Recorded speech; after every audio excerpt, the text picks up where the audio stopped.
איך קוראים לך? ג'ורג'. מה גרם לך לקנות יוסף? למה דווקא יוסף?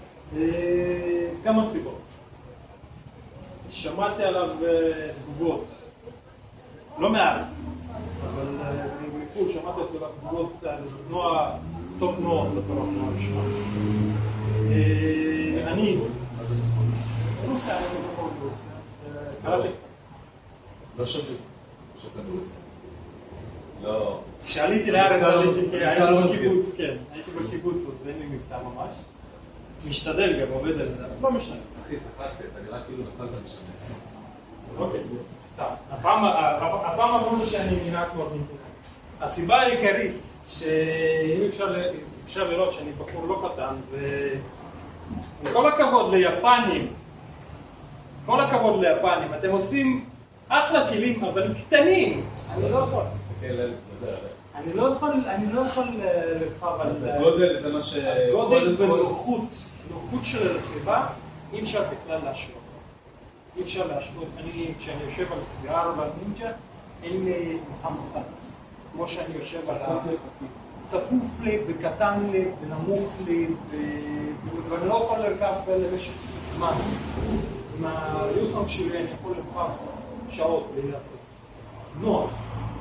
ממש נוח, גם כיפוף של הרגליים. ולא הפחיד אותך הקטע הזה של הדיבורים בארץ על היבואן הקודם, שככה גרם לכל מיני בעיות, ושהתמקדת יותר בפורומים בחו"ל שדיברנו עליהם קודם, דיברתי, מה שקורה בארץ. התמקדתי יותר בפורומים. איפה שיש יבוא סדיר ומסודר, בלי חלפים.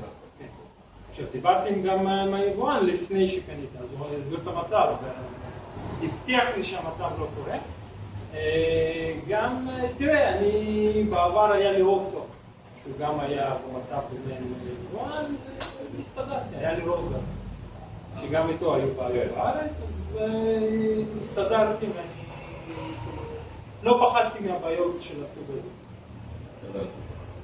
אז כאילו... ועכשיו אתה רוצה להפנות? כוח, יש.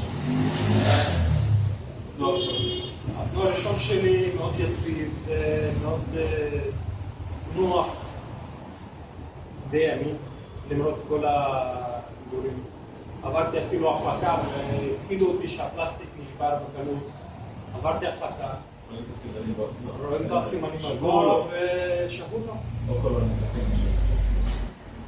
CBS. אז אתה מבסוט מהאופנוע. אני בכללי כן מאוד. ומצח, וגם יותר. וגם. תודה רבה.